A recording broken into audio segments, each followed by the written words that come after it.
A book? Yes. Okay, should I go grab my book? Probably should.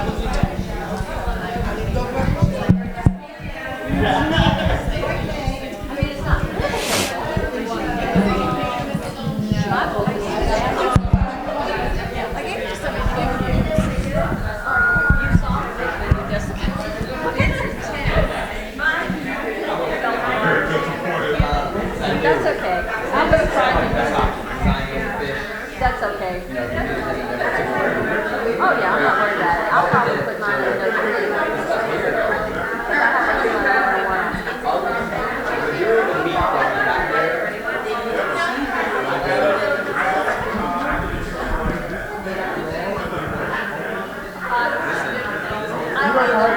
I do have it. Those, yeah. I don't think so. I thought I was going to go back here that we were getting stuff. Justin says it's Austin, I'm sorry. Boy, that came back here.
Okay, we're going to get started, guys.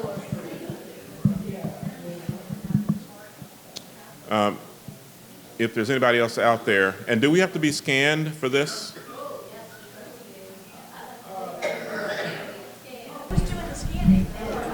We need to be scanned for this, but because most people are already gone, I will scan everyone that's here tonight on the computer later on. So Do you want to do that now or later? Later, I got it. I'm gonna do it straight on the software, but tomorrow morning we can resume scanning. All right. Not right now, no. Not right now? Okay. We're good. Okay. Okay, we're going to. If you want to go ahead and do it, you're free. All right. We're going to go ahead and get started. If our AV people are ready, we're going to get started. Okay. Everybody knows me. I'm Wally Smith, and we are going to tonight give you a prep and an introduction to what I'm calling the strategy and the program planning part of this entire conference. What you got was 3 days worth of implementation, practice, principles, how-tos, knowledge. Now we're going to focus more on program planning and strategy. You guys are the Green Berets. Just like that one. Okay, it's a TAM, I know. You're the Green TAMs, how's that? Okay. You guys are the Green TAMs. You guys are our partners. We'll talk a little bit more about that. By signing up for this, you are, we hope, willing to become our partners. So to help bond us a little bit better, we're going to do an exercise. Now listen carefully because I don't have anything to show you on the slide. This is what I want you to do. We're going to go table by table. Everybody will have to listen closely because the person at the table is going to say their name, and then they're going to say something special about themselves. I'll give you an idea. I'm Wally Smith. and I play the saxophone. You get it? Now, if anybody in the audience has a skill or has a relationship to that, maybe you play the saxophone too, or maybe you play an instrument too, you're going to say, me, me, me, me, me. And then you get to come up and you get to tell us your name and something else special about you. So if I were responding to somebody else who played the saxophone, I'd have to think of something else. And I would say, I'm Wally Smith and I'm on a weight loss program. Got it? Okay, Joan, go to it. What am I supposed to go to? Come on up. Oh, come Come on up. up. I'm supposed to say something. You're supposed to say something about I yourself. thought I was going to do me, me, me. I don't play saxophone. You don't have to play saxophone. You can start the whole chain. Oh, I'm starting the whole chain. I'm kind of a rarity in that I actually compete in figure skating. Okay. Okay. See, come on. Don't sit down, Joan. Oh, don't sit down. I was going to go. Okay. Tell us your name, Yeah. and now tell us something else special about yourself. My name is Stephanie Sams. I can crochet. Whoa. Don't sit down. Those who went to Charlotte, don't get button it up. I'll be surprised if I get a me. Hey, I don't know. You never know. I'm Charlene Sayer, and I play the lap dulcimer. Lap dulcimer. Booyah. Booyah! My name is Ray Blaylark, and I have a lap dog, a Chihuahua named Buddy. No pet owners out there.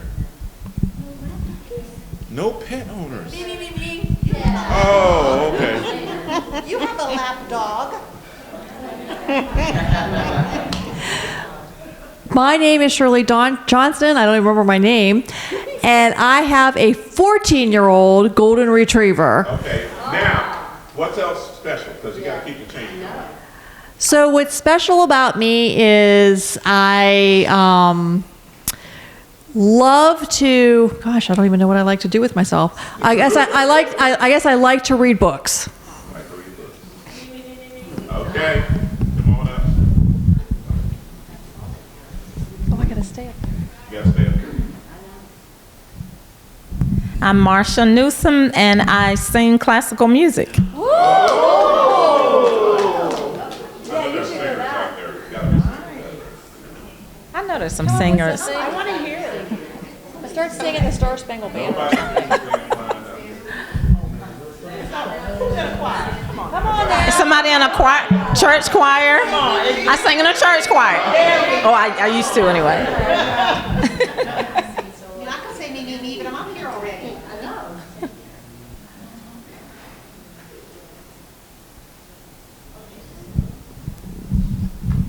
My name is Diane Creekmore, and I sing in my church choir, and I really pretend that I'm an opera singer.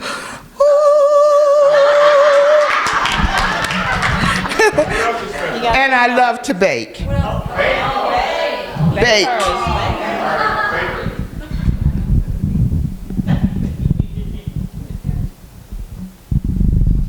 think I might know what she's going to say. My name is Tahira. I also bake and I like to sew.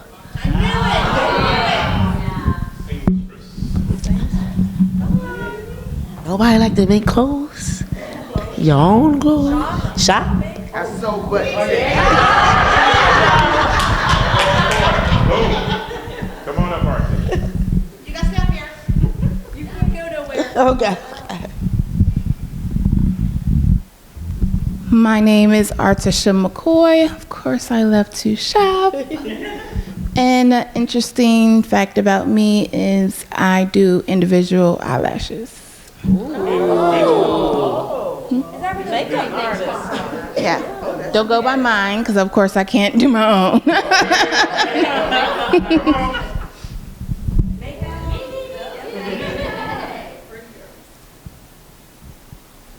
Hello, everyone. My name is Nakia Vaughn, and like my friend here that does individual eyelashes, I own a skincare line. Okay? Okay. Is that right? Okay. And then I have to say something else. Yeah. And I am a graduate of Morgan State University. Okay.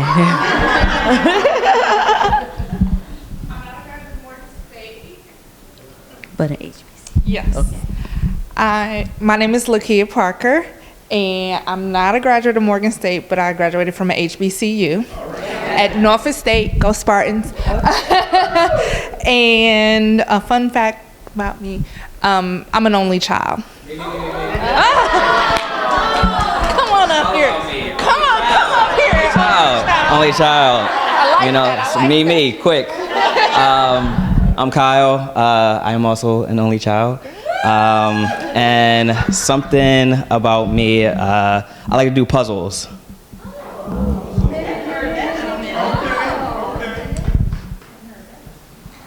So, I'm Sheree, and I like to do puzzles too. And I don't know if they call them Sudoku or Sudoku. It's one or the other, but I love them, and I actually have one upstairs now, so that's a puzzle. Something interesting about me is that I am a brand new grandmother, and I am in love with my granddaughter.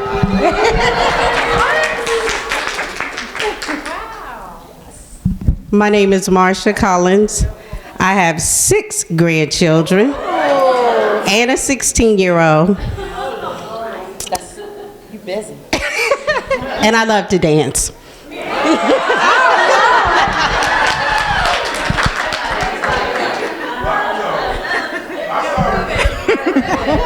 Show us your dance. I want to see it. You didn't say it. I know, but I heard them. No. Hey. Hey. Azizi You ready? Coleman. You ready?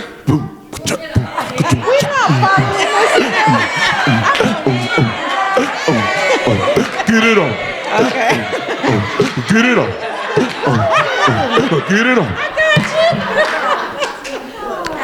Okay. Bring it back. Azizi Coleman. Bring it back. One time to the left. Okay, fun fact. I'm a twin, and I had twins.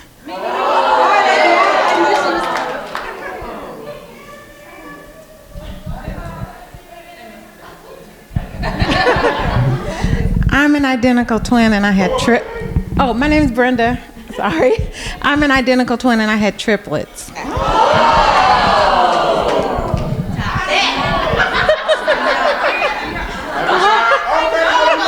I'm not pregnant. I want to say something else. You gotta say something else. Did you have treatment? She said no, I'm pregnant, so I was trying to relate it. Oh! I said 2 things. I'm a twin and I had triplets. I said 2 things, so I'm a twin and I had triplets. Yeah, okay. I'm Shamika Mosley, and my husband is a DJ. Anybody? Music. Okay.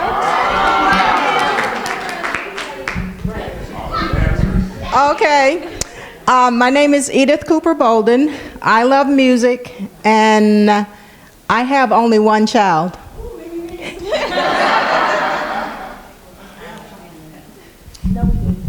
My name is Christy Smith. I have one child, and I used to play softball.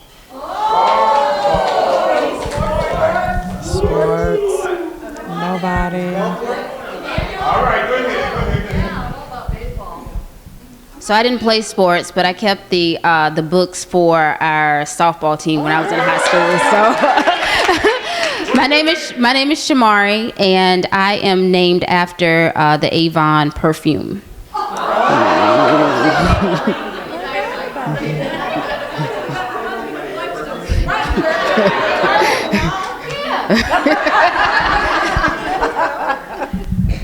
So, my name is Tiffany, but I'm named after Tiffany the perfume. So, and my grandmother used to give me every year before she passed, like different Tiffany perfume. But fun fact about me, I'm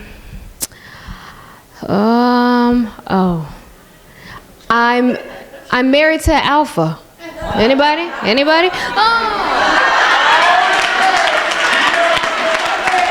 Bruh, man. Oh! I didn't think you could do that. That's a yoga move. I'm an alpha. There you go. What we got left out? My name is Ronald. Daniel, Laura, and Jessica, y'all are not going to get out of this.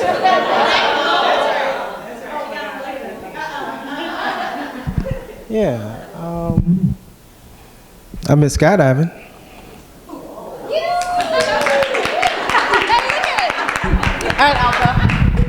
I am Laura. You didn't tell me. I went, what? Me? Skydiving? No, scuba. Oh. Does that count? Diving. Takes a lot of extra weight to get me down now. Yeah. So I started a charity with my daughter. We paint paintings for St. Jude. I have a lot of bad things too, but we'll share tomorrow. Yes.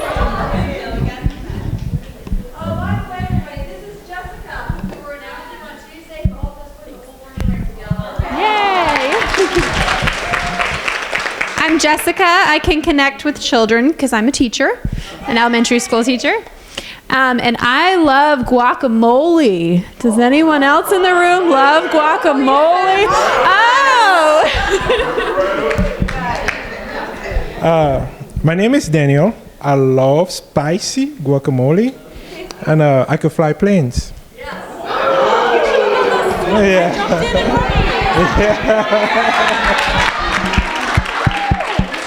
Yeah.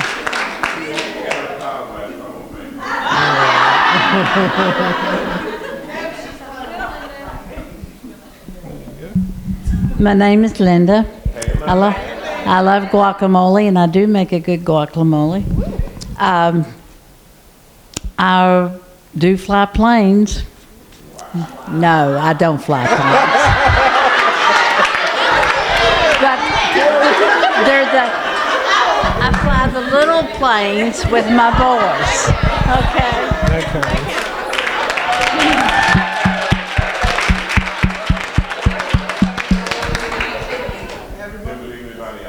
Did you go? Gotta go full circle. You got something else special about planes. Something else about planes. Something else. If you've ever flown into Charleston, West Virginia, you know our airport at Kanawha is on the top of two hills that were flattened out. And our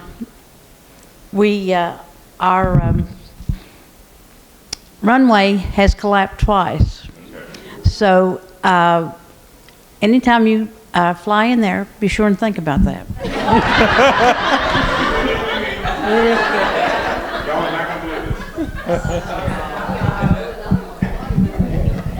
Okay, so first of all, we bring it in, make a circle. Bring it in, make a circle. And I got to get next to you. And Brett, Dan, you got to get next to Jessica. All right. No. Okay. Are you ready to get freaked out? Okay. My name is Wally, and I had to fly in more than one time to Medellin, Colombia, South Carolina, whose airport is surrounded by two hills. It's down in a valley, and I was scared to death flying in there. Don't want to do that no more. That was scary. What is the point that I'm trying to make?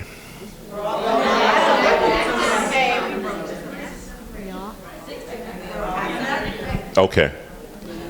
So, you can take many lessons from this.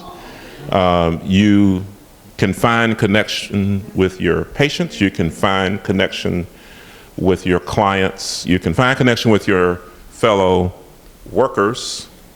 You can find connection with those people at work you hate. I'm just making it real. And that connection sometimes can help bring barriers down. We all have a barrier focus.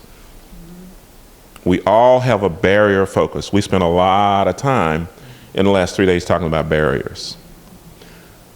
So part of the solution to barrier focus mentality is finding connection. And as you can see, it's not that hard.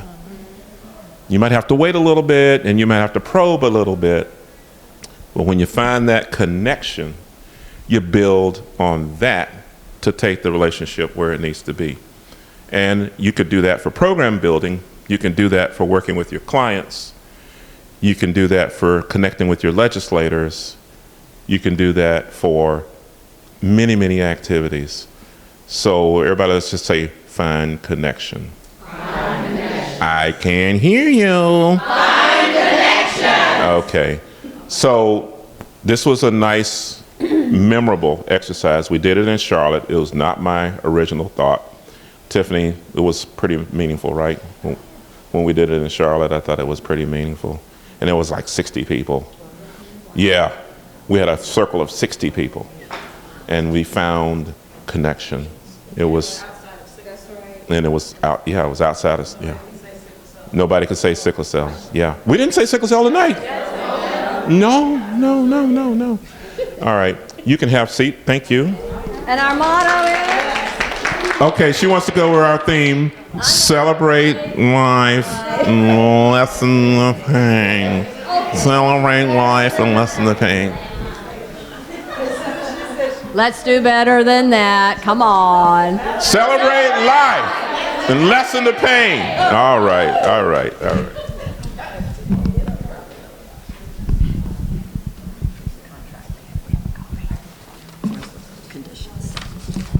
That might.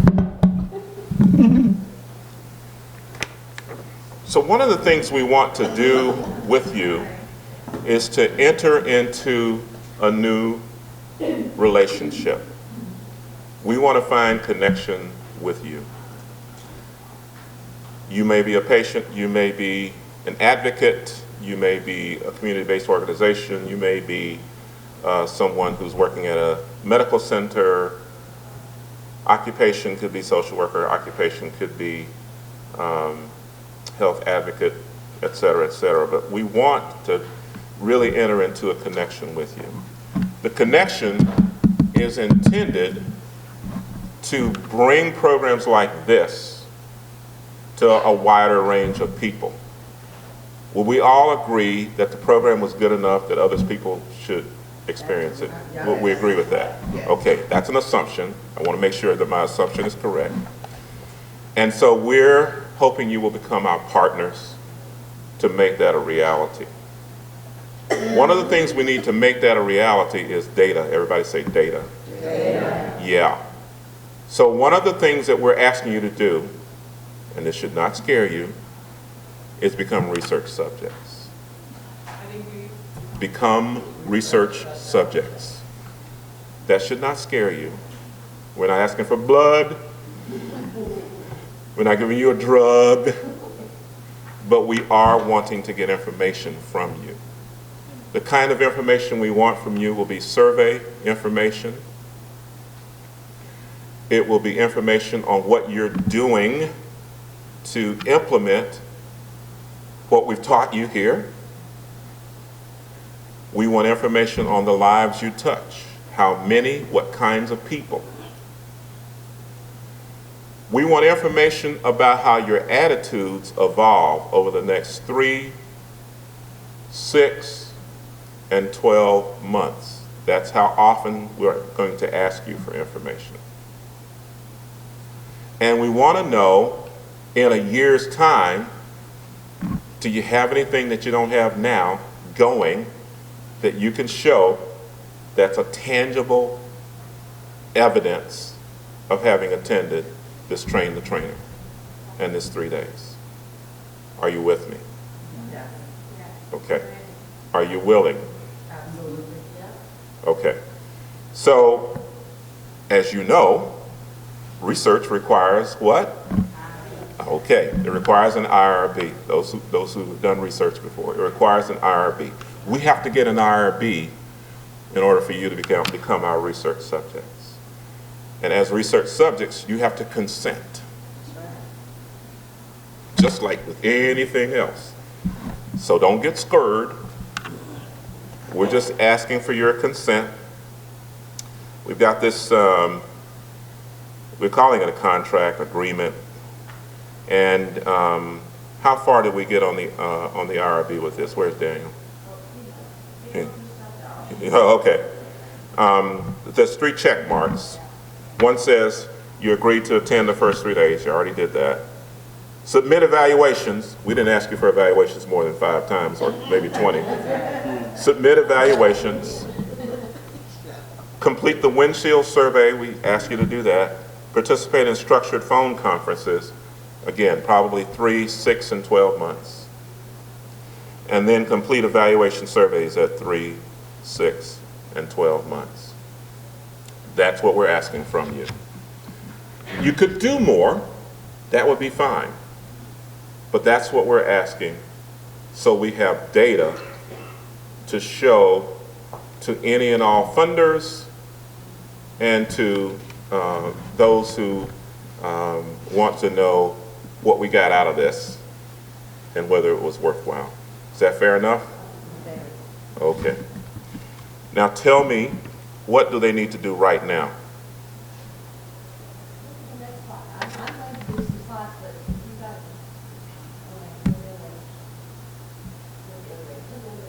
Oh.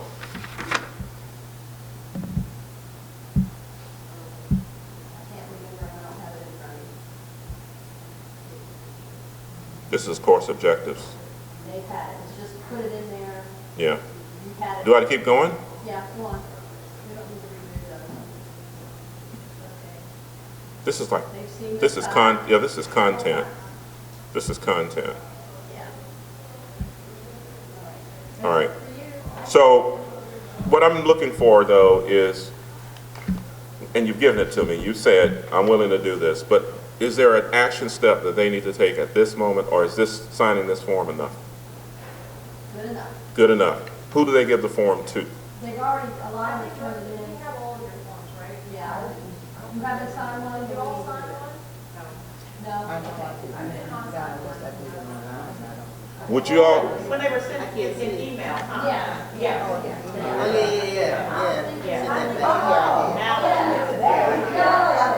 You all sent your forms. Yeah. Okay. Have we got the people that enrolled today? Artisha, did you sign one? No. I'll look for one. I don't know what to know. It'll be tomorrow. Yeah. We're hoping everybody in the room will do that. Because when we make the call, it'll be to everybody in the room. And we would hope that you would participate in the call, obviously. We have a lot of the items that we would like to survey you about. We have a lot of those written. There are a few of them that we don't have yet written, but we're going to work on that and have that content so that at 3 months, you'll be able to collect the same, we'll be able to collect the same information at 3, 6, and 12 months. Does anybody have any idea what our study design is? You sophisticated research type people out there.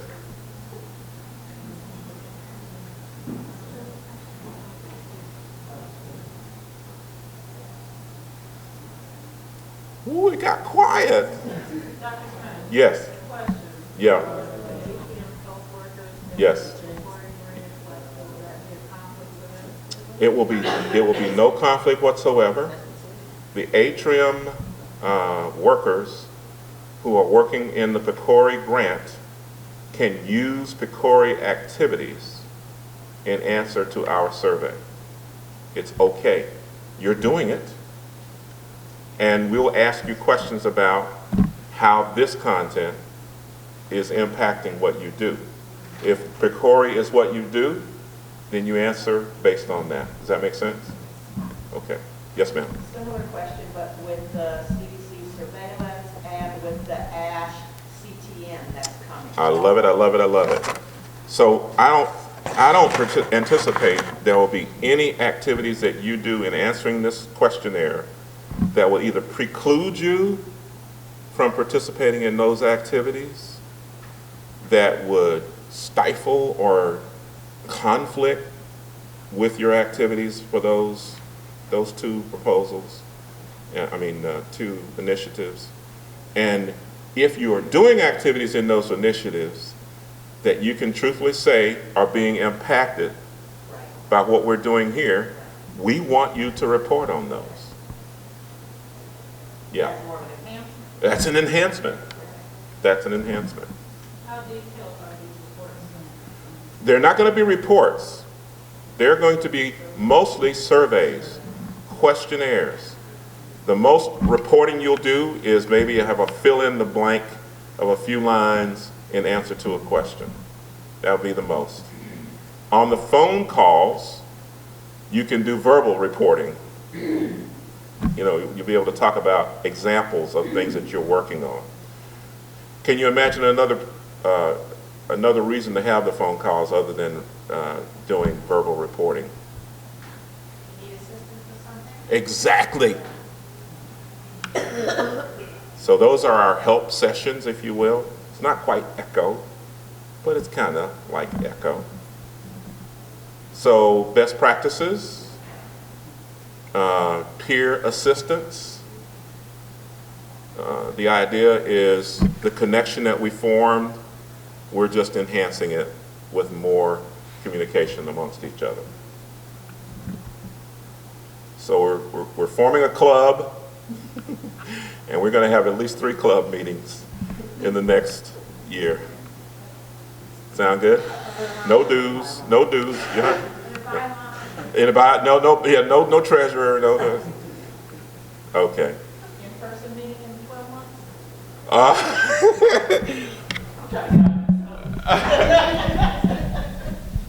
You know, I have to say that based on the reports we've gotten back so far about this particular conference, yes. That would be my hope. Yeah. But I can't say any more than that because I don't really know much. I just know that people liked it and there seems to be a need for more people to get exposed to it. I think that's the bottom line. A lot of why wasn't I told about this? We've got that from people. And boy, it would have been nice if we could have helped fund this. Can you believe people are saying that to us? Oh, love it. So that's where we are. Okay? Take it away, Ms. Joan.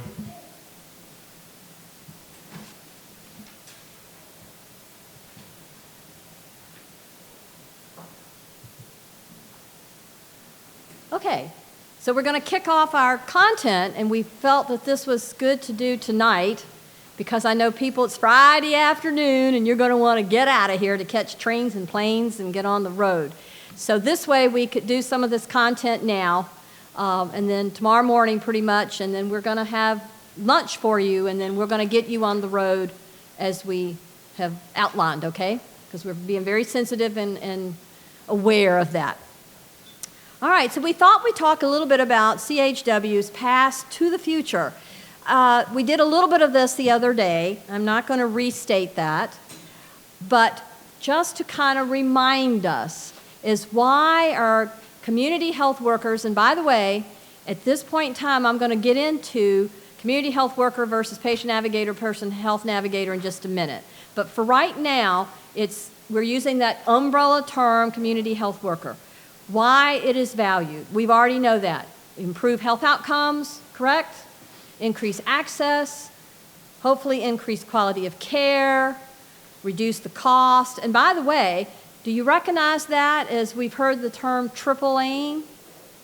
It's that whole thing of, well, the Institute of Medicine put out a report and it's been a kind of embraced by by a lot of people across the country as the triangle to actually improve care at the same time, improve access, decrease cost, and even in there we're talking about looking at patient satisfaction even, and that our patients are happier with their care and feel like they're being well cared for.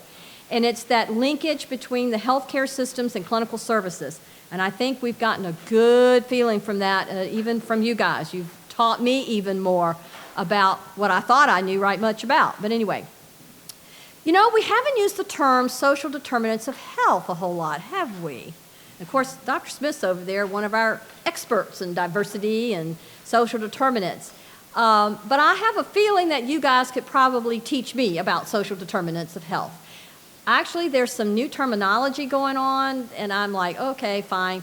But social determinants of health, we kind of all know. It's all of that, those things, and we know it from our patients, that impact whether or not they seek care. It's all those things we talked about earlier in the health belief model, all right? So this is really bringing some of that together, the context of the whole patient. It also is looking at, we can talk about the medical care of our patients, but we've got to talk about those other non-medical issues if we're going to make any inroads in those, the triple aim, aren't we? And we all know that. You guys know it. You know it better than most.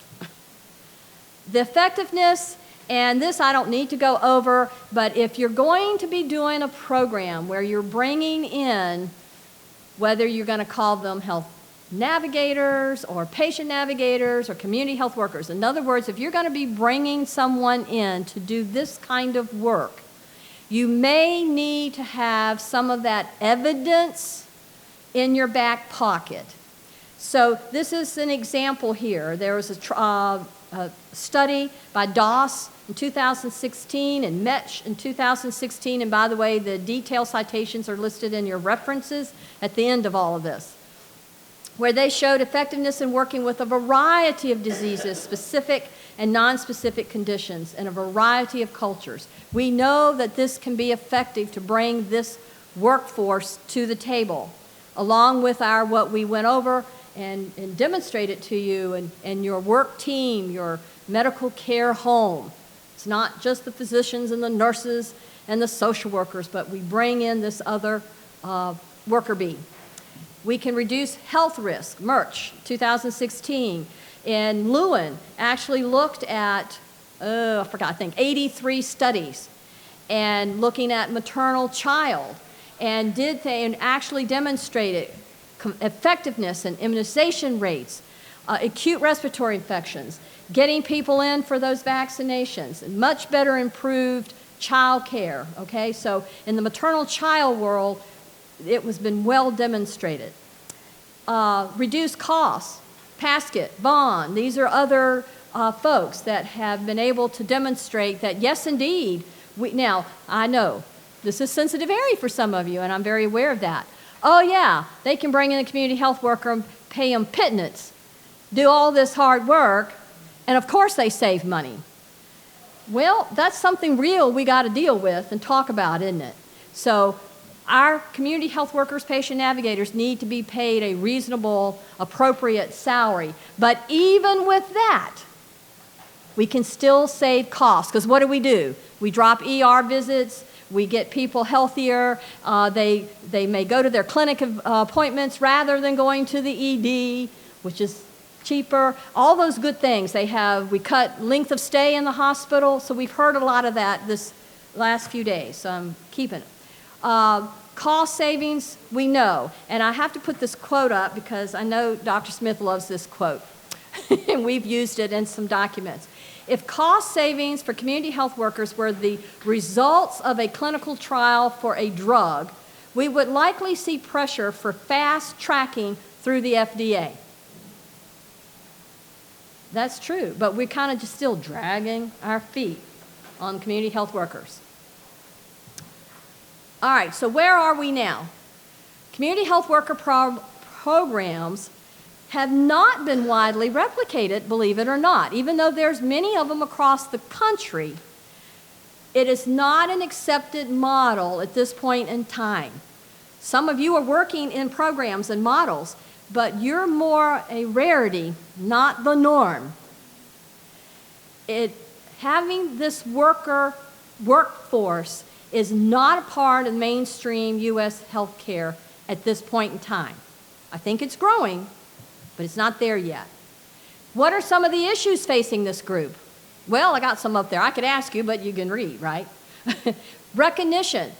Do you think there's any friction between community health workers or this health navigator and other team members? Okay, give me some examples. What are you hearing or you see or observe? So there's a group of community health workers that came in the hospital in a place different. Okay. There's a few of them who in their specific department that they're in, their social worker feels like that they're trying to come in and take their job. Yep. Okay. Anybody's had experience maybe with a little nursing stuff going on? Yeah, okay. Turf battles, okay? They're very real. Recognition by agencies and government. Any of you dealing with that? Now, some of you, like North Carolina and even Virginia, there's some movement going on. But, you know, do our community health workers get paid through Medicaid? No, not unless you're in Minnesota, okay? And even then, I'm hearing there's some issues there that we'll talk more about. There's no standardization of titles, which we discovered back whenever it was the other day. Scope of practice or training. We mentioned it the other day. Training programs will bring in these community health workers and train them. That varies, because I went to the literature and I went to the states and I went through and looked, anywhere from 2 hours to 240 hours. We don't know what that standard should be, and it's a huge variance. And I remember I had some conversations with some of our colleagues this week that some people are concerned about that. You know, why is it we have this wonderful program and we really work, and then this other group, we don't know who they are, and we can't guarantee that this person has basic training in order to do this work. So that whole standardization is really a concern. Stable funding stream. Most community health workers so far are getting paid, what would you think? How? Grants. That is probably I don't know whether I could say 90%, but most of them. And when the grant goes away, guess what happens? Huh? Oh,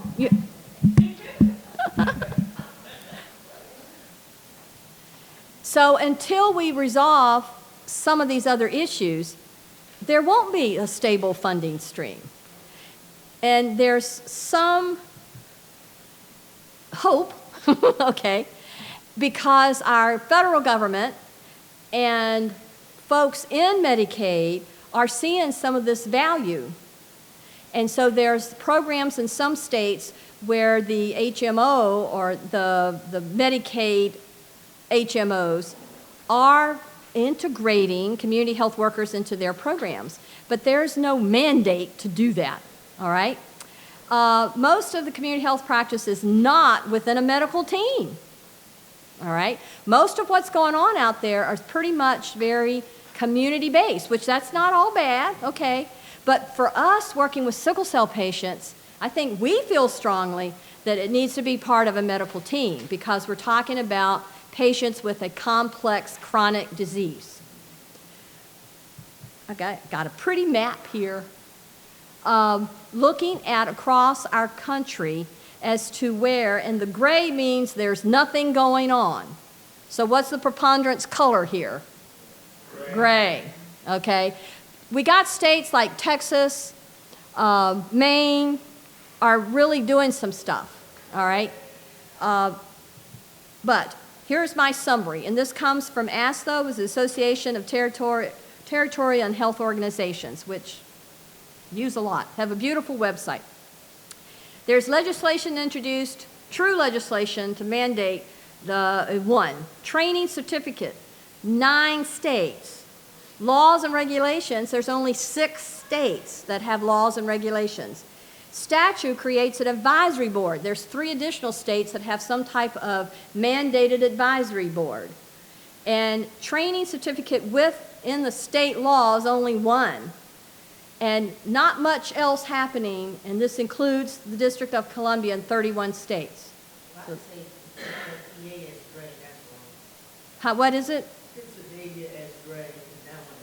Okay, and this is from ASTO, and I totally understand because it's hard to keep up with this.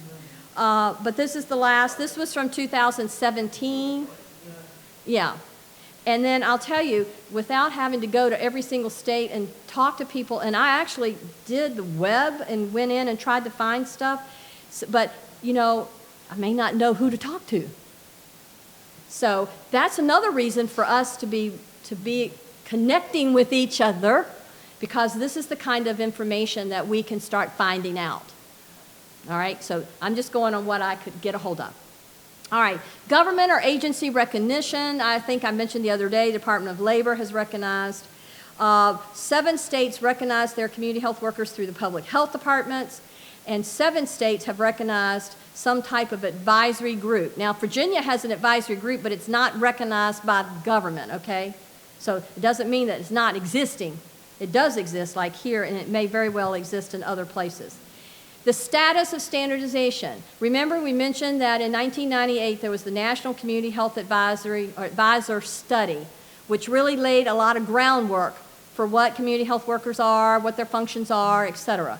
If you're really into this, you probably need to have a copy of that study on your desk or in your computer file, okay? Because it really kind of lays the baseline.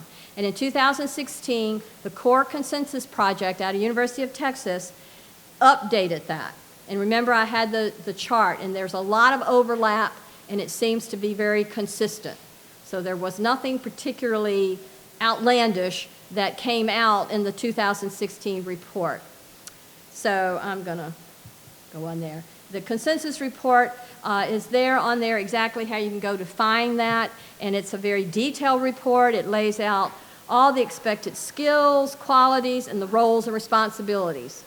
And that can be very helpful. It's out there, and you can pull in and use that. The core consensus, as you can see, these were the main things. Communication skills, interpersonal relationship. Gee whiz, this sounds familiar, does it not? Capacity building, advocacy skills, education, facilitation skills, outreach, professional skills, and conduct. We haven't mentioned that a whole lot, but that is important. It kind of leads into the confidentiality, but it's also about being professional, really beginning to, like the association, the National Association, and some of the states have chapters, but it's being aware, it's being involved, it's continuing your education and becoming a professional in this role. And then, of course, the knowledge base. And, of course, if you're working with sickle cell, your knowledge base is going to be different than someone who's working with hypertensive patients. There's core pieces that all of us should know and be aware of, but then there's these branches of people if you're working with a specified population, of which we are. All right, certification. This is an interesting little topic, and I won't belabor it, but there's a movement for these community health workers, patient navigators, to become certified. And I understand from my colleagues that the National Sickle Cell Association, or the Sickle Cell Association of America, actually has a curriculum that's been developed, has done trainings for a couple of years, and has certified some community health workers. All right? Now, I don't know much more about it beyond that. All right? I've not seen the curriculum, don't know what it really entails, and so that's something we need to find out more about. And I would love, as we go through this next year and as a partner, is that something you guys can help us get more information about that and really do that. Oh, you got to. You were in the first class? Connection, right. Okay, so we have, so you can really help us. Yeah. Good, good, okay. So I did my CHW training in the jobs program. Yep. Oh, okay. They're actually in the process of that application I have to fill out, I complete. Okay. And I have to give 2 letters Okay? Validation of your Right, so field they're work actually or? in the process, and we started September 1st, and we have until March 2020 Okay. to complete our applications and submit them Right. to become certified CHW. Good. And then after the grandfathering process ends, Yeah. then they're going to start the certification. They'll start, right. Yeah. And there's actually, in Virginia, there's a, called the Virginia Certification Board, and we just started it in last April. And the CHWs in Virginia can apply, and they have to have minimum number of didactic hours and a minimum number of field hours documented by a supervisor. So a lot of states are doing very similar work, but there is no real standardization to that work. So I'm hoping something we can do as partners is do some of this communication related to sickle cell and then see where we can go from there. Can we strengthen that or support that? Yes, ma'am.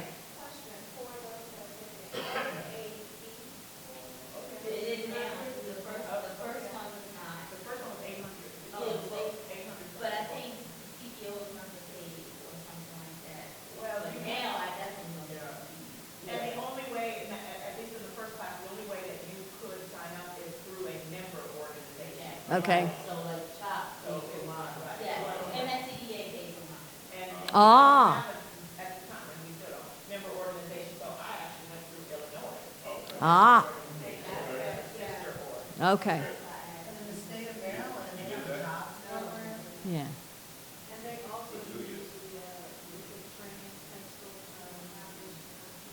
Yes, there is a textbook, which I have seen. It looks pretty good. It's fairly big. So they have a jobs program going on in Maryland Uh-huh. where they're actually going to the community to get individuals that live in the Yes. community and teach training classes, Right. CHW training, and they don't have to pay for it. It's all being paid through the HSCRC. Oh, okay. And define that for me.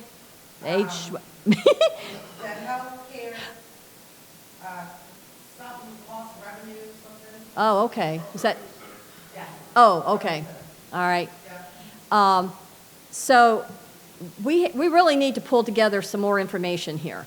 And I'm hoping you guys can help, and that's part of your being a part of this network. Does that make sense? And then as we move it and look at it in regards to sickle cell, then maybe one of the things we can do is come up with a recommendation to ourselves, really, as to, well, what do we think is important and what should we be doing in the future? Does that make sense? Are you all going to the Scatter National Conference? Yes. So You are, right. What is it? Thursday? It's either Thursday or Friday.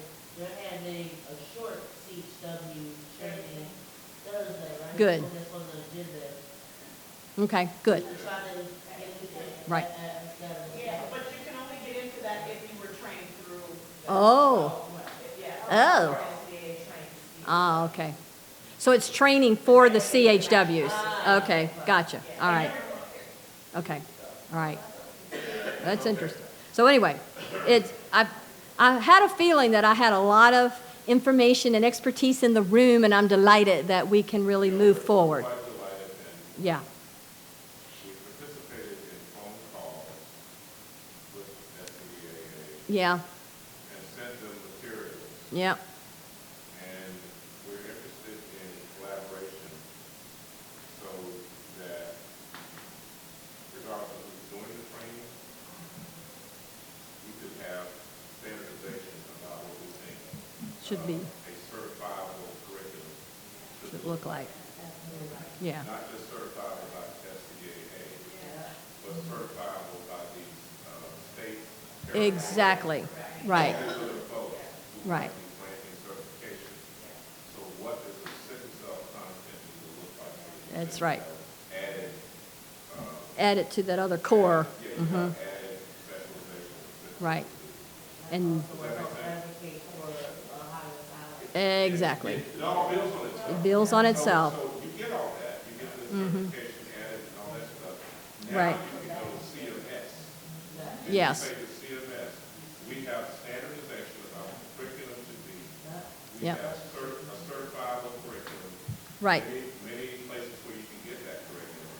SCCAPE or whatever. Right. And once certified, exactly. And that's part of what we're asking you for, right, when we do the survey. Right. 3, 6, to 12 months with the value add. Are Right. grant awards public domain?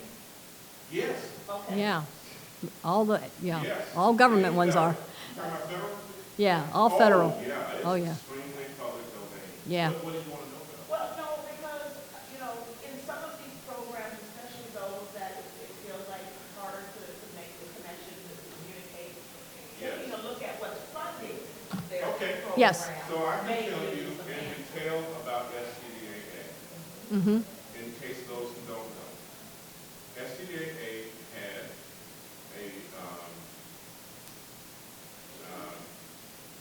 one applicant-only application to Health Resources and Services Administration, HRSA.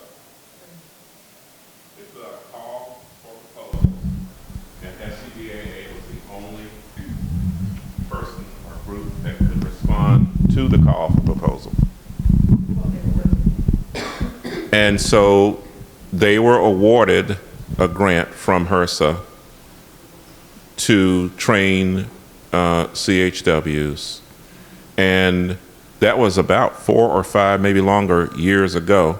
Yeah. 4 years ago. I will tell you that I want to be careful. I will tell you that HRSA is evaluating what they got for their money. I'll just stop right there. They're evaluating what they got for their money. Okay. Thank you. Obviously, we talked about it, leads right into the benefits.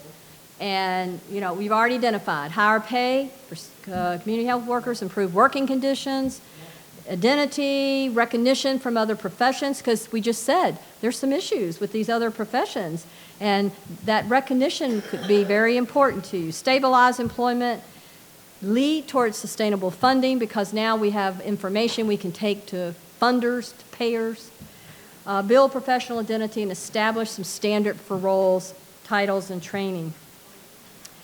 There's a lot of different issues. We've brought up some. One that has hit me in the face just in the last 24 hours for something we were doing is the continuing ed. And this is not being well developed or discussed. It's like everybody's so into let's get this certification going, but then what's after that? You know, nurses and doctors and social workers, we all have a certain amount of continuing ed we have to document it. There's some feeling that, well, if you're going to be a new workforce, you need to build that in from get-go. So that's a kind of an issue that's going on there. The whole grandfathering or legacy, you know, bringing people in that are already experienced community health workers. We want to support that effort. We want to recognize it. You don't want it too onerous, but at the same time, you want to have some standard and some mechanism to realize you want somebody that, I was talking at lunch, dinner about having people giving out inaccurate information, and you've got to somehow have some of that built into your program. Then the whole issue of, well, how we're going to deal with this across state lines. Right now, there is absolutely no reciprocity process in place.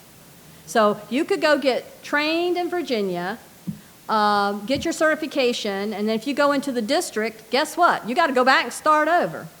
So until there is some of that going on, it'll make it very difficult for those of you that maybe live in the district area, and you've got Virginia, Maryland, and Northern Virginia, and a lot of professionals work, you know, they pop all over the place. That's an issue. So another big issue is background checks, criminal checks. There's a lot of people that don't want that at all because they say, well, we have our volunteer promotors, and if we do criminal checks, we won't have any community health workers. Well, okay, but what we are concerned about is if you're going to be working within a medical care team, there needs to be some of that going on, just like the rest of us that work in these kind of institutions. So we have to be careful. We don't want to alienate people, but at the same time, We have to be careful. We're working with vulnerable populations, and we have to protect their safety. So I don't have the answers to all of these. Complaint resolution. Well, what do you do if you've got a community health workers going into the home and being totally inappropriate? Is there a mechanism for complaints to be resolved? As a nurse, if I go screw up badly, okay, I can go get reported to the Board of Nursing and I can have my license revoked.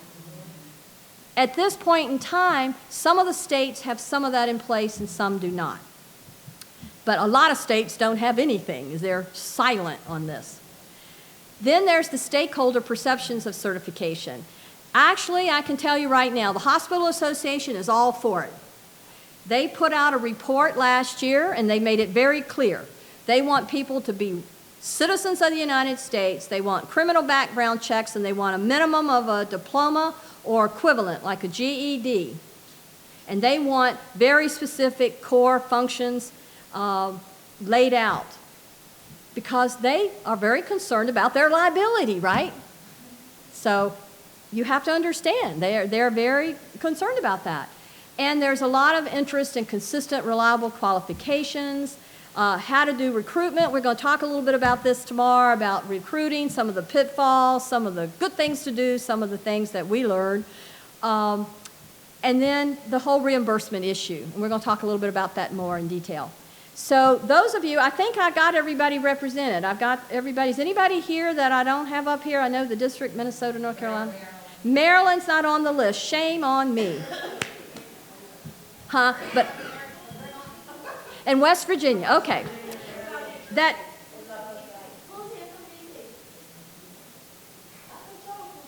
whatever. Okay. Well, there's a handout in your thing, and I think I included Maryland, though, because I realized Maryland was in there. I went to the ASTO website and the National Academy website, and then I went to websites and also through some of the work that I've done with our advisory group and put together a state-by-state analysis. So if there's somebody missing, I will go do that work and complete that handout. So I can get back with you on that. So if I'm missing somebody, and then you can help me get that accurate, because it would be nice to have that chart very up-to-date and accurate about what's going on in your states. So hopefully you'll be willing to help me on that. But at least I've got it started, and we'll get it to you. You have it in your notebook, but what I can do is even get it to you electronically, and we can actually update these, because that would be phenomenal to have that information in our hands so we can all share it with each other. So what we did, though, I want to share something of what our team has done over the last couple of years. We went to the literature. We call it a rapid literature review. It's not a true meta-analysis. We didn't go pull every single article that we could find. We didn't do really formal, but we had gone to the literature on a couple of other occasions as we evolved through our grant. So we kind of went back, updated that, and we pulled 16 studies, 8 reviews, which were meta-analysis representing over 200 studies.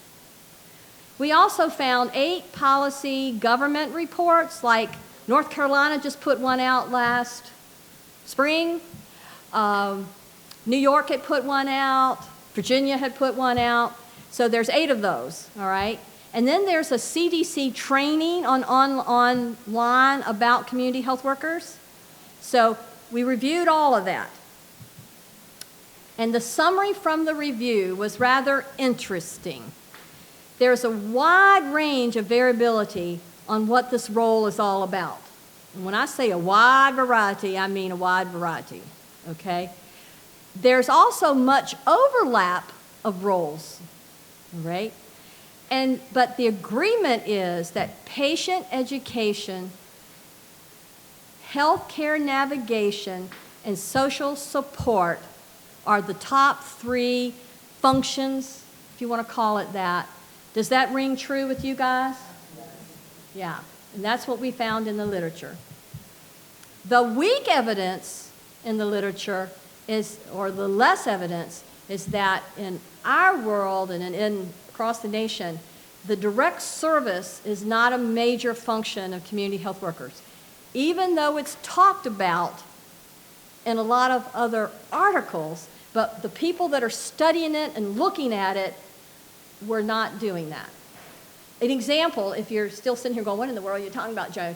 In some of the studies, we're working with diabetic patients, and in some places, they were training community health workers to do blood sticks, finger sticks, to look for blood sugar. Well, you can imagine that can get a little tricky because it's not just the stick, but it's the interpretation of the results when you get what it is. So then you start getting into scope of practice issues.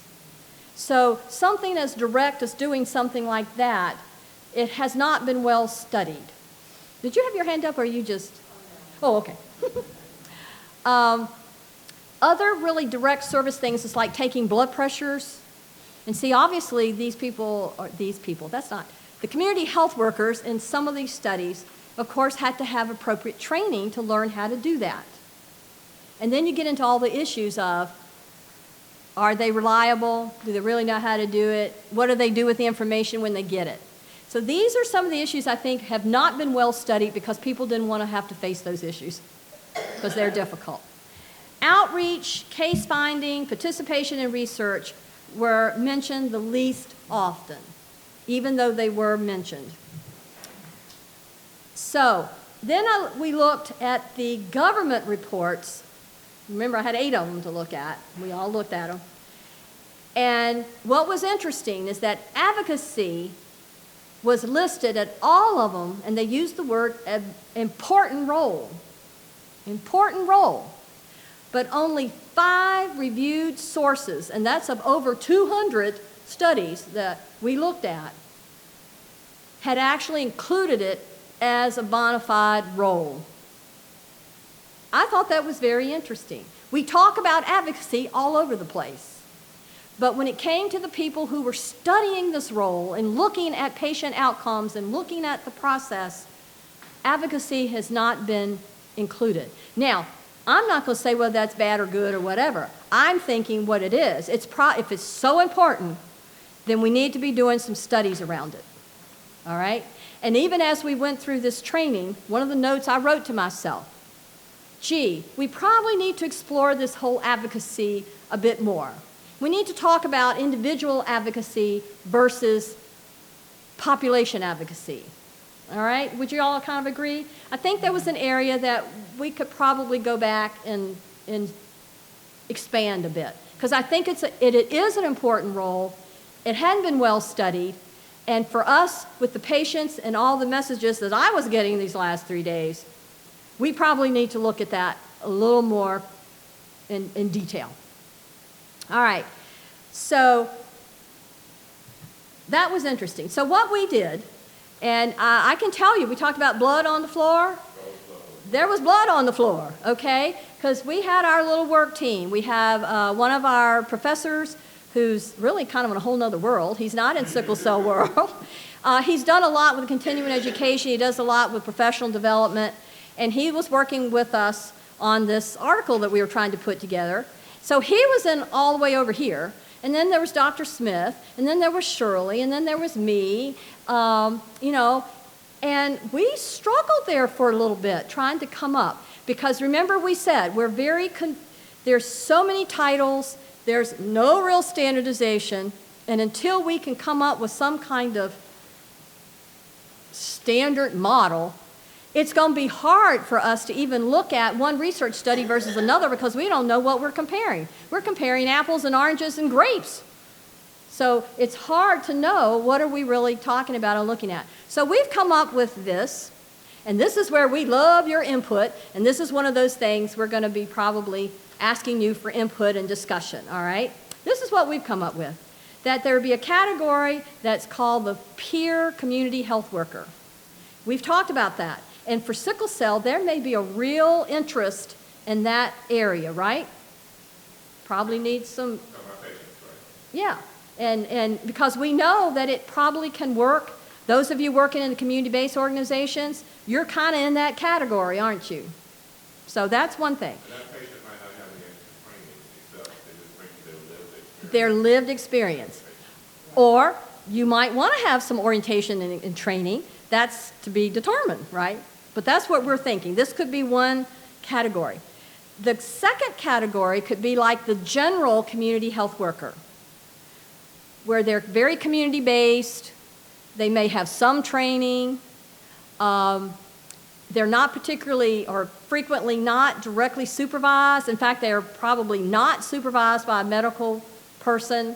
They may be out of like a Red Cross or a federally qualified health center, but that's not the best example because they probably would have a nurse or a doctor or somebody supervising them.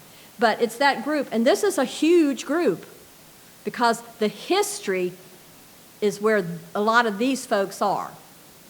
The promontories, the health advisor, the lay health advisor, the HIV prevention specialist, they kind of fit into that general category. Then we kind of move down and say, okay, then we have this more clinical community health worker, which in our world is kind of where we fell, because it's going to be institution-based. These are folks that we're going to actually recruit and hire. We're going to have qualifications, skills, KSAs. We're going to go through all of that. But they probably, or at this category, we're saying they would not have degrees. All right? So they're truly a community-based kind of community health worker, but with qualifications and conditions, and are institution-based.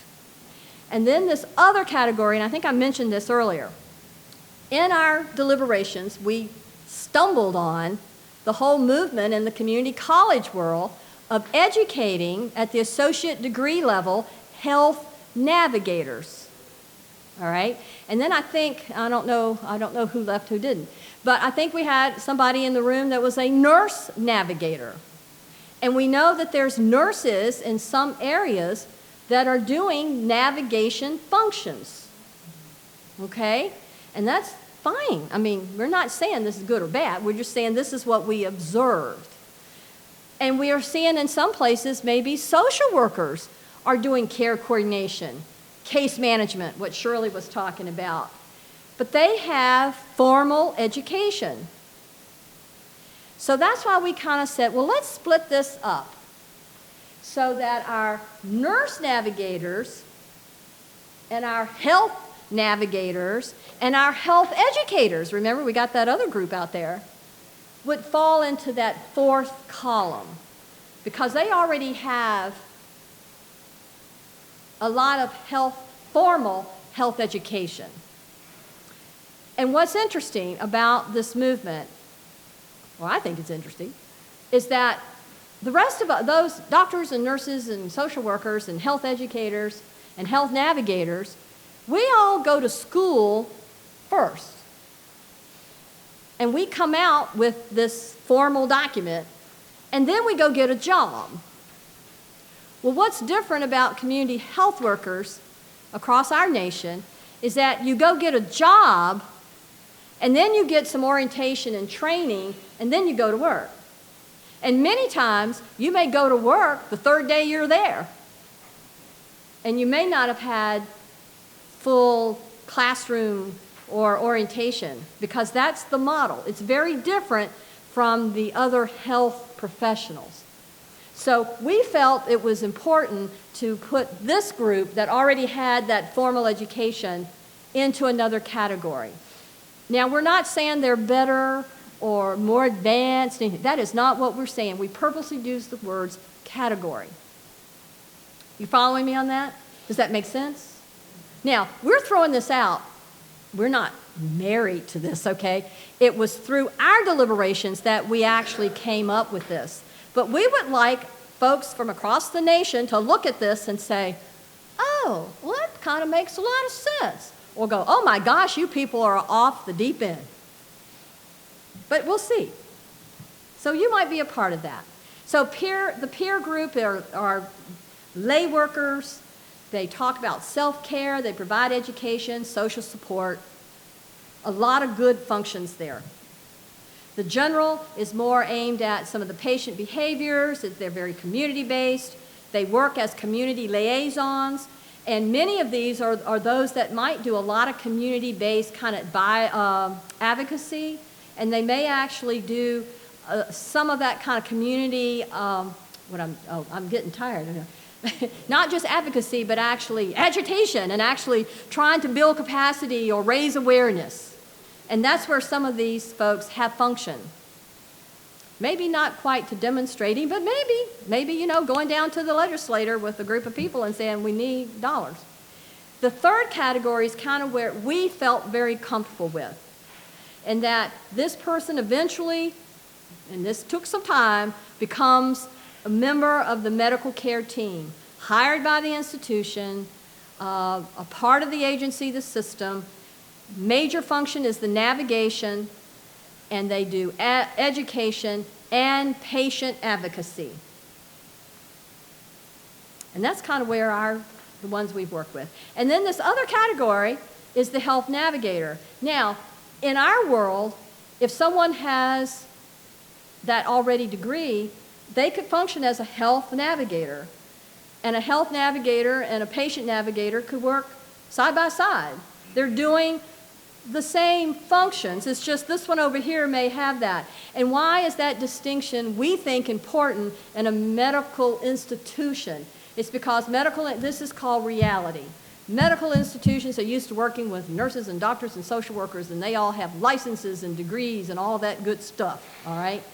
And so they're going to be perceived, and they might get their foot in the door faster. And they can get paid on the basis of their license. Exactly. They've already been registered as the thing that they were trained to do. Thing they were trained to do. They may not get paid according to the function right. of navigation. They may get paid according to the degree. Right. Does that make sense? A good example is a registered nurse.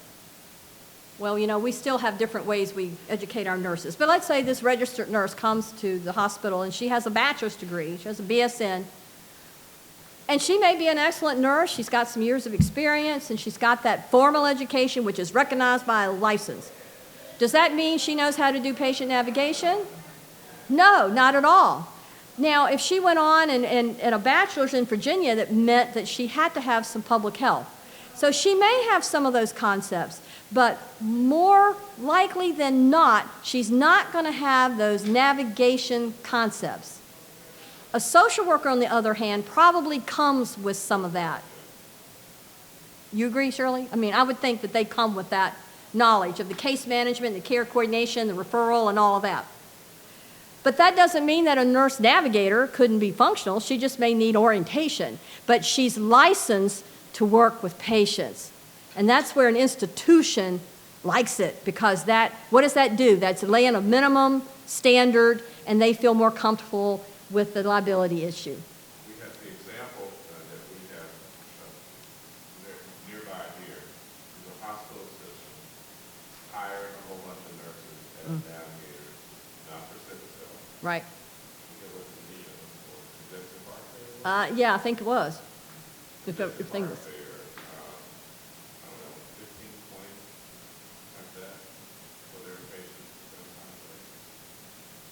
Are you thinking of Bon Secours? Oh, okay. I can't remember. Okay. But anyway, they hired a bunch. They got excited because. Yeah. Okay, they got excited because just like our program, we were able to show cost savings. Yep. They were able to show cost savings using these nurse navigators. And what was funny about that is they paid a whole lot more to the same function. Yeah. We said we probably should have done that without nurses. Yeah. But they went with nurses, and they paid them because they felt whatever you would pay nurses. it was safe. It was a safe thing, get the nurses. Now, there's a big difference between some of these navigation programs that are out in these institutions. They're telephonic only. I have personal feelings about that, so we won't go down that road. But, telephonic navigation has its role maybe, but I don't think that's what we're talking about here. Are y'all thinking that? Me either. Navigation, care coordination is being out in the community, working with clients in all kinds of many different ways, okay? Being on a telephone and following up with appointments, we do that, don't we? We do a lot of that. We've got Donna. That's part of it, but that's only this little part, right, of this part. So But they've been able to show some positive outcomes, just having that personal connection and having somebody call up and say, now you remember you have this appointment next week. Do you know about it? Do you have transportation? Oh, gee, well, let's see. We might be able to get the so-and-so, the van out there to see you. Whatever. And that does help, doesn't it? But do you think that's going to really work with our sickle cell patients? I don't think so. But nobody's really studied that, so I don't know. So anyway, so the category 5 then, as I've alluded to, is really part of this team. And I probably don't have all that doesn't sound right, all the bubbles on my graph, but you get my gist, is that it's part of the medical team, so that the health navigator is part of this team.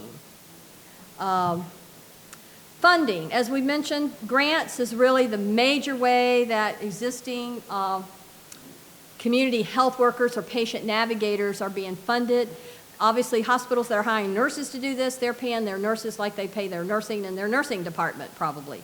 But the true community health workers are being paid either through grants or through some kind of medical home where there's administrative dollars that are supporting that team, and the community health worker, patient navigator is part of that team. That's kind of the model that you guys are under. Okay. The fee for service, y'all know what fee for service is? It's going by the wayside. It's the old, you go into the doctor, you have a visit, you might have a test, a blood, whatever, and you pay for that, and you go doctor, visit by visit, you pay a fee. That's pretty much going bye-bye. It's not completely gone, but it's certainly there. I think most of the folks in the national movement on community health workers do not see that as a viable means of getting reimbursed. It's just not going to work because in our own program here in Virginia, they're very clear that in Medicaid, they are shifting. They're working very hard to go to the more value-based, and they intend to shift all of their fee-for-service away down. It's running like 70, 80% the last I heard somebody speak. They want to get it down to like 20%. So they're making efforts to get rid of that payment structure. So why in the world would our community health workers want to go get that? I don't think it's going to fly. Yes, Dr. Smith. Under value-based care, suddenly keeping people out of the hospital becomes profitable. Yeah. You know, this is yesterday, I think we were talking about how many days you get in the hospital. Why would a hospital want to keep people? Why would a hospital want to keep people out? Well, a health system will suddenly want to keep people out. They would want to build more outpatient facilities, shift care to cheaper workers, and make the place of care be in the home, not in the emergency department or the clinic, and certainly not in the hospital. The value of the community health worker skyrockets under value-based payment. And we can't predict the future. Politics are what they are. But the moment the country goes to value-based payment, suddenly everybody in the room, your value skyrockets. And your market value goes way up. Yes. I can appreciate what you're saying, and I actually agree with you. My brain automatically shifts to who could potentially be the losers in that, right? So if the goal then becomes to keep them out of the hospital, knowing that we are already struggling with undertreatment, mistreatment, what happens then with the patient who needs to be admitted? But that goes against the goal of value-based care. So I hope that they are looking at it from all those angles as well. My observation is that prevention in general becomes the value product and not illness care. Right.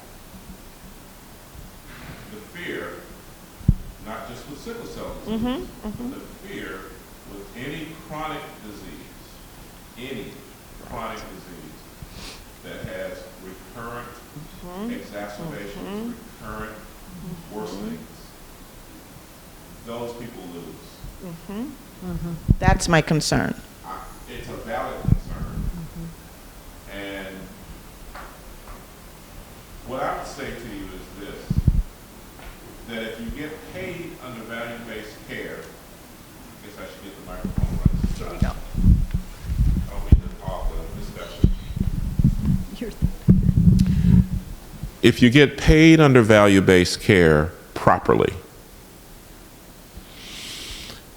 and you have anybody except crooks running your healthcare system, if you have people with a soul running your healthcare system, what they're going to do is accept that there are some patients you just can't keep out. And there are some things for which you simply have to have a hospital stay. And they're also going to reward the maintenance and prevention aspects of the healthcare system handsomely, because they believe that's going to prevent the expensive. See, suddenly, when you get $1 under value-based care, you get the $1 in January, and it's got to last you through December. This is all you're going to get from us. Good luck. Good luck. Right now, you get the $1 after the care has occurred, and the more you ask for, because you did more, the more you get. Now, choose your crook. Do you want a crook that's asking for more and it was a lot of useless stuff? Or do you want a crook that's trying to do less and get paid for saving his own $1? There's crooks either way. And I agree. And I mean, it's difficult when you're basing it on all of those ifs, because if it was a fifth, we'd all be drunk. So I am worried. I think the right people have to be at that table to make sure, because the system, it's hard to call a system broken when it was built to operate in some ways like this. As we rebuild this new system, if we don't make sure that we are addressing all of those curvatures that can happen, we will end up with another broken system that has the loophole. Right, right. And I'd like to add, too, I think we have a real challenge for our sickle cell patients as compared to, say, the patient who was diagnosed with heart failure, had been in the hospital, got treated, got on their meds, got sent home. In the value-based system, if there was proper teaching, the patient understands their medicine, they may have a health coach come, make sure they got their appointment, they're following up, they stay out of the hospital those first 30 days, everybody's good. But they get penalized if the patient gets readmitted within that 30 days. All right? So it does behoove them to do a quality job while that patient is there and not just kick them out, okay? For sickle cell, I think you really hit it in that we got to be at the table, because sickle cell is an unpredictable disease. So we may have a patient that goes in and out of the hospital despite they may have had top-notch care. So the definition of readmission, you add that word, inappropriate readmission. That we got to define what that is. And so people like the Dr. Wally's in the country, and some of you folks at the citizen level, we've got to be watching that. Because for sickle cell, we could get ourselves in a real bind. And I think that's what you're thinking about your sickle, and I totally understand that. I do. And so we have to be at the table, and we have to be careful how these things are being defined. And administrators love their data. We were talking about this at lunch, I think. But we got to be careful that data, it may be reliable as heck, but it may be invalid. So we've got to address that. But so Ray, I want to brag a bit. Yeah. Because we're not crooks. And what we did was we set the triple aim out as our goal. We didn't just measure costs. We sold the program based on that, but we measured the things that you would care about, the things that patients would care about, and we satisfied ourselves that we weren't being crooks. And we satisfied ourselves via data that we were improving quality, satisfaction, and access. So we're able to show not just lower costs, but we're able to show that we were able to successfully shift the place of care to the outpatient arena. So yes, hospital days went down, but clinic visit days went way up. And satisfaction went way up. You saw the video. The video talked about patients feeling loved. They felt like somebody was there for them and listened to them. Those are the things that we're capturing in addition to the costs. I can't guarantee every program is going to do that, but that's what sickle cell programs, I should hope, would focus on and would seek to demonstrate that being nice to people doesn't necessarily have to cost more. Therefore, for our evening and our introduction to our Train the Trainer, we've kind of thrown out what we think are some of the recommendations, and that's where you guys come in. We would like to see everyone out there consider establishing a sickle cell disease medical home. I think that's kind of been an underlying recommendation over these last few days. Are y'all sold on that? Okay. You may not be in a position to do a whole lot about it. Your area may not have the attitudes ready to do that. There's a lot of things. But if we're all kind of agreeing, ooh, okay, we need to work toward that. It may take me 10 years to get there. Okay, but let's take the first step. We also are throwing out that we want to consider establishing the role of community health worker, health navigator, patient navigator, whatever we decide we want to call these folks, as an integral part of the medical home team. And that's kind of been another underlying theme of why we're here together. And we would like to see a network, and we already have some of that existing through your ASH, through other, the PCORI grant, I guess, and some of these, a network among your sickle cell disease centers on the role and how it can be embraced to improve care. And I think, all right, and have an established network of CHW programs. And what I hear in some areas, they're not really caring about the CHW program. They're really into the medical home and a network of that. But as many of you are serving in the roles of patient advocates, patient navigators, or whatever, well, maybe we can run along with them, and at some point, we will be ready to move into that. Don't know. That's kind of what we threw out.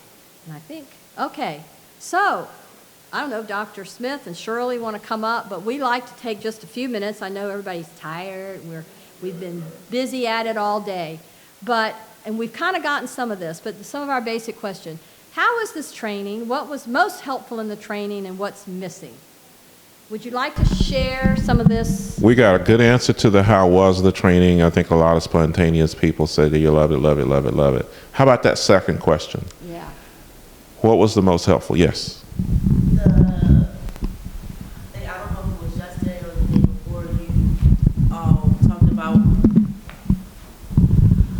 the steps to developing your medical home. Yeah. So that infrastructure, I think that's where a lot of us get stuck with when developing programs, is creating that infrastructure of the beginning of with the idea, then going through even like the funding stages.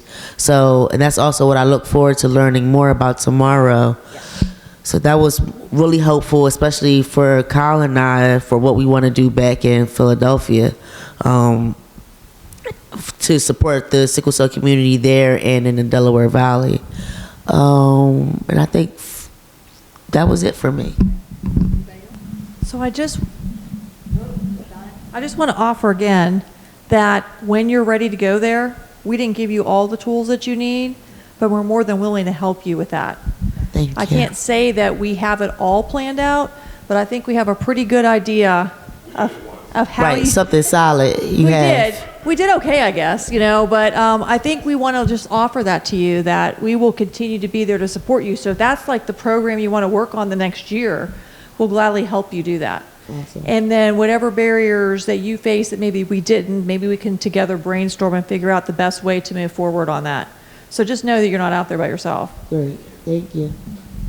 Anybody else like to share about what was the most helpful or meaningful? Or go on, if we have, what did we totally just miss? I think I would have liked to hear more about the mental health piece. I think that, especially, and I'll use myself as an example, having a 23-year-old living with sickle cell disease who struggles significantly with his mental health. Now, he is high functioning. He has 2 full-time jobs. But his mental health, if he didn't live in close proximity to me, I would be extremely concerned, even more so than I am. And so we identified, what I loved is that we pulled out trauma, right? And that's huge. I think that there's opportunity to speak more about pain PTSD and the impact on this community. Who was I talking to? I don't even know if she's here now. And I said there's a such thing called pangry. Because by the time they get to the ED, part of the reason that it's difficult to self-advocate is because you're already pangry. You've been in pain for how many days before you finally went to the ED? No woman in labor, nobody who's having it, what it does to your mind, okay? And so we pulled out all of those things, but then we didn't talk about solutions. So I would have loved to have more dialogue around that. I also want to say, from listening to you all yesterday, because we really didn't have time to take breaks, I think yesterday morning, well, probably all of yesterday, but if we focus on yesterday morning, I think the mental health, the transition piece really could have been almost a whole other segment. And we realized that we don't have all the answers, but we also recognized, wow, everybody was really engaged in that. And there was a lot of hands up and a lot of questions and a lot of discussion, that I think if we can do something similar to this again, we maybe need to spend a little bit more time on those key components, because we're all missing those. We know transition's a disaster for many, patients, but we also know a lot of that has to do with the mental health and the psychosocial dynamics. So if we could tie those in together, we probably could do something better. So thank you for that. And we recognized that yesterday, because today we're like, boy, we were able to get up, we were able to dance. Yesterday we weren't able to do any of that stuff. So it was all good, but we still wanted to make sure that, we gave it more time. So totally agree with you. I think what was most helpful outside of the medical home and just really having a blueprint for that is that the people in this room, anytime, people who are working within this space are coming from different areas and able to share information, about the different programs and opportunities that they are afforded to, and just really give us more food for thought about oh, wow, how could we implement something like that back where we're from, particularly our friends from North Carolina, just learning how your laws were set up for sickle cell success is just super incredible and motivating, and makes me want to push harder on a policy level for this disease, and something that I want to learn more about. But even our friends at Hopkins and in Minnesota, it's incredible. I think the representation for this disease. So thank you all. Any other comments? I like to say what was most helpful to me in this training was the honesty and the realization that everybody here has about the disparities, the prejudice, the stigmas, and we were allowed to express that. And that's something I've never experienced without being made to feel like I don't know what I'm talking about, but when I hear it, everybody has the same thought, mindset, expressions, and an agreement. That's just wealth of information and knowledge, gives me the courage and the confidence to continue what my goals and ambitions are in regards to sickle cell. And have a lot of work to do. That's all I can say. And I'm glad I met everybody here today. I'm glad in this conference, and I've learned a lot. Thank you. Anybody just itching to say something? I think we're itching to go to bed. I don't think I have anything else. Yeah. All right. Don't you like my kitty cat? I like kitty cat. I used to have a kitty cat almost like that. Oh, they're so cute. Okay. Yes. I want to express my thanks to all of you. It's been really fun spending some time with you and doing these talks. So we've got tomorrow morning, we've got some good stuff to talk about. So I hope everybody can get some rest. We've had a nice meal. I hope nobody should possibly be hungry because they've been feeding us good all day. So get some rest, and I think we meet right back in our room tomorrow morning, and we'll wrap up. Good evening and good night. I miss my kitty cat. I miss my